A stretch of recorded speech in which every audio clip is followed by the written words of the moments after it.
Morning. It is Thursday, May 16th, 2013. This is the East Coast Conservative Video Comment. My name is Hatton Humphrey, and I thank you for watching. I want to ask the question today, how far is too far? And it's in light of the growing number of issues that are starting to plague our administration.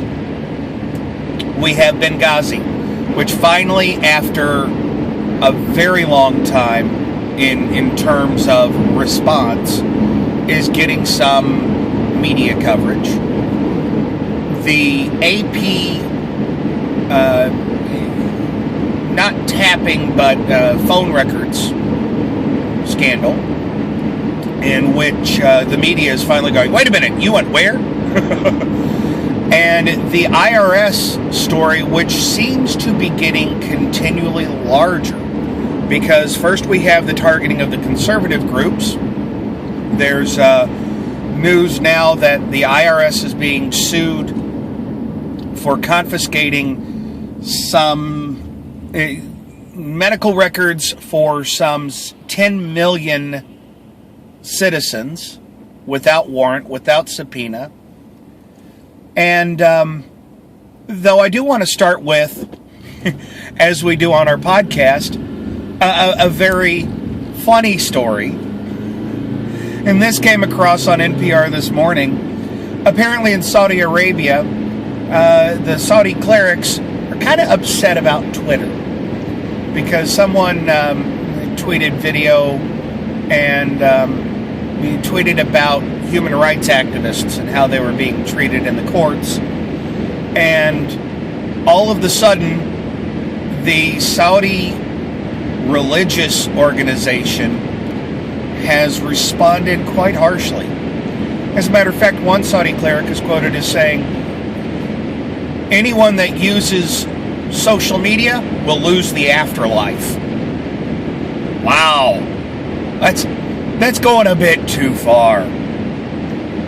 But the question that I have is really, when do we look at the actions of our elected officials and our appointed officials and ask the question, have they gone too far? Or make the statement, that's just too far. For my wife, what really got her scared wasn't so much the Benghazi, because that's a little bit over her head, but it was the AP story. The fact that the First Amendment rights were impinged upon by the government. So, what makes this different than gun laws? What makes this different than any number of questionable activities that have been taken by this government, especially since 2010, but all the way back to 2009? When are things too far? And really the true answer is the minute they do the first one. The minute they take the first action. And let's be honest, Obamacare is one of them. When you have a law that lawmakers say we have to pass the bill to know what's in the bill. Those are Nancy Pelosi's words. I'm not putting them in her mouth.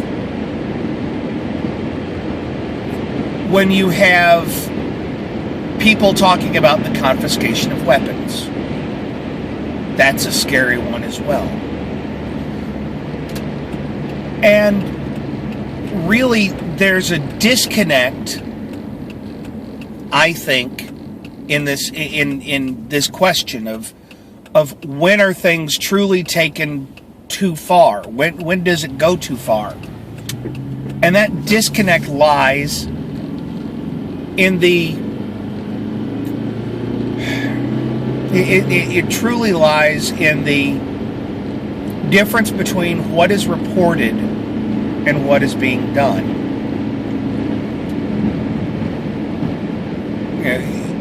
And to that end, part of the blame for this goes to the journalists. And actually, maybe not the journalists, but definitely the editors or the producers, depending on the media. Because we have seen time and time and time again, news articles pushed and information pushed almost to distract the American public. Because instead of talking about Benghazi and doing investigative journalism, the media was content to wait for a congressional oversight committee to start truly reporting on it. The Kermit Gosnell thing never got any traction in the media. Never got any attention beyond Fox News. Now, I know that folks are going to say, "Oh, Fox News, they just like to cause problems." Well, that's part of the function of the media. We have three branches of government that are supposed to balance each other, don't. And then we have the media. Our First Amendment rights include the freedom of the press. And that freedom of the press gives them the ability to question the government, to do investigative journalism. And honestly, that has been just sorely lacking. And even with the IRS and the AP and Benghazi going around, watch for it, folks. It's going to come out, because I already heard the story. The new breaking news to distract the American public, to change the point of conversation, and I guarantee you, to pull people's attention away from the Obama administration, is the fact that scientists in Oregon have been able to successfully clone a human embryo for the purpose of harvesting embryonic stem cells. And that is going to grab the debate, pull it away from where it needs to be, pull the American attention span, which honestly I think has gotten a little bit bigger than that of a gadfly. And it's going to start pulling that attention away. They're already doing it again. And that, in my opinion, is how we know things have gone too far. When I can sit here, not even cynically, just looking at recent events, and know that some percentage of the American population is going to stop worrying about the IRS, stop worrying about Benghazi, stop worrying about the AP. And all their attention is now going to be focused on the human cloning, because that's what it is. They cloned a human embryo. It's gone too far. And what do we do about it? Well, we have to talk with each other, and we have to not forget. I want to thank you for watching. I want to thank you for being a part of the show. If you liked what you saw, I ask you to blog about us. Join us on our podcast. You can learn more at eastcoastconservative.com. If you didn't like what you saw, I still invite you to join us, because you will see and hear different words in a different order. Thanks a lot, everybody. Have a great day.